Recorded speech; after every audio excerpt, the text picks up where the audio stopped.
So there's certain albums out there that are like the guaranteed classics. Spotify put together a list this year of classic Yes. albums. What are some albums for you that are like a cult classic movie? Something that most people will be like, I don't know if that's a classic, but you're like, no, this to me is one of the best albums ever.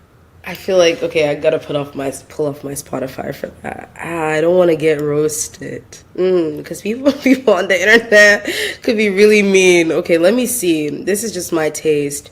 Um, so are you saying like classics to me, or just like classics that people I can might disagree I with? I can give you an example. Like I don't think this Okay, is a classic, but yes. to me, this is one of my favorite albums of all time.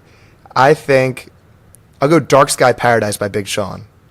You know, that's really underrated. I don't see a lot of people talk See? about it, but like, and I feel like it's revisionist history because when that album came out, a lot of people were tapped in. Like, I Yeah, actually I really love liked that the album. album. But like around Big Sean, there's been a lot of like a lot of weird like Yeah. revisionist history, and I kind of feel bad for him sometimes. That album's got hits. His Tiny Desk this year was fire, Yes, which really showed how many hits he has. Like, it does. Like, I feel bad for him a lot of times because I feel I like think he's got a little. The whole Kendrick thing, people are like, oh, of course he drops when like Big Sean announces his book release or something. Because Kendrick's always popping up. okay, But let me what album do see. we got for you? Albums that I think are classics. Okay, I'm gonna start with The Weeknd, My Dear Melancholy. I feel like a lot of people don't talk about that album, but like to me, that's a classic in my books. Like it's my favorite The Weeknd project. I feel like ever since that, okay, After Hours was good, but like that album to me, I don't see enough people talk about it, and I think it's classic worthy. I'm a Weekend hater, personally. Really? I I'm curious. Why? his voice is just like Oh my too clean God. for me. With I'm not sure if that makes sense, but it's too poppy and like H&M sounding like music. So like someone like Anderson Paak or like a raspy voice usually gets me going more than like his clean cut vocals. Okay, I'll say that's understandable, but one thing I'd say, like, I feel like The Weeknd, and to me, maybe me and you share the same point of view, but like, I'm not a fan of pop The Weeknd. I feel like Okay. when he Yeah, goes yeah. into his like R&B bag, like the moody, the synth, like the sound that he helped create, to me, that's when I enjoy The Weeknd the most. Like the extremely poppy songs, I'm not a Yeah. crazy fan too. So I kind of understand. And that's why I really like My Dear Melancholy because I feel like out of all his projects, it's like the least like poppy. Like it's hmm just very straight to the point, mellow, very heartbreak focused, and I really enjoy it. Like especially in the winter, it hits really different. Which other Th- album? this I don't know if this is a hot take. I think it's not that hot of a take. Because I think Acid Rap is known as like this classic mixtape, but I think Coloring Book is a classic, and it might be my favorite Chance the Rapper album.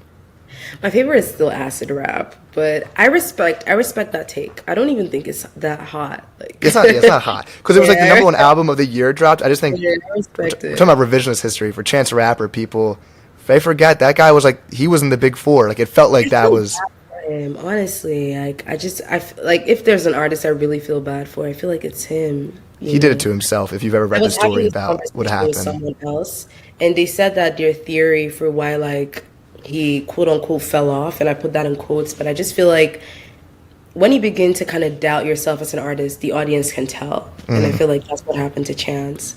there's Like there was this a moment where he just began to like really we could see that he was doubting himself around when Big Day yeah. dropped and everything and like the whole criticism and everything, you could tell that it affected him, you know. There's a whole story behind the Big Day and how he like was not very nice to his manager and his manager he like announced a release date before the album was done and his manager's like you shouldn't do that because the album's not done and they rushed it to make the release date.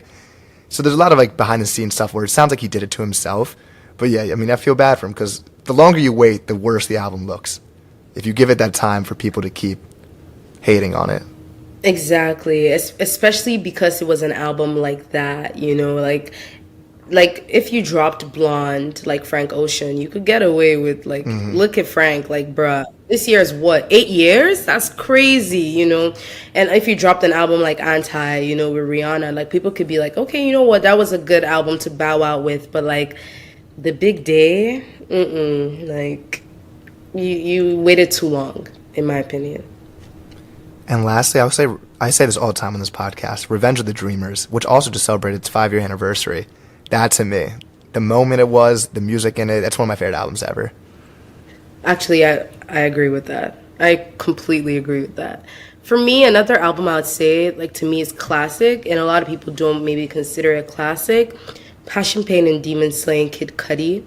To me, that's a classic. To me, that's his best project. Like anyone can Whoa, argue that's a with hot take. me. That's Anyone could argue with me on this, but like, of course, the Man of the Moon like trilogy, great. But like, I just feel like there's a pocket. Like he was in on that Passion, Pain, and Demon Slaying. He sounded hungry. You know, he sounded very passionate. And I just feel like since then, he hasn't been able to just achieve that pocket. Like since that happened. is that like Surfing on that album? And Yes, that's all. okay, I was listening to that today. Golden Kitchen, you know, Surfing.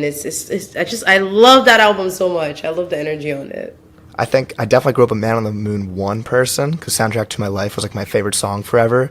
But then I think Man on the Moon 2 is That's probably fair. what I would say is the best one. Man on the Moon 2 is honestly, I would put that directly under Passion, Pain, and Demon Slaying. Like that is my favorite out of the trilogy. Man on the Moon 2. Yeah. I love But Ghost on yeah, that album. just When did it's I just a pity become a- that I haven't really been like his recent releases haven't really like hit for Something's me. changed. I don't know if I it's don't know just what it me. It's is. just haven't really hit the spot for me. It's his rapping maybe, or like he's not doing melodies as much as he is like trying to rap. I don't know what it is.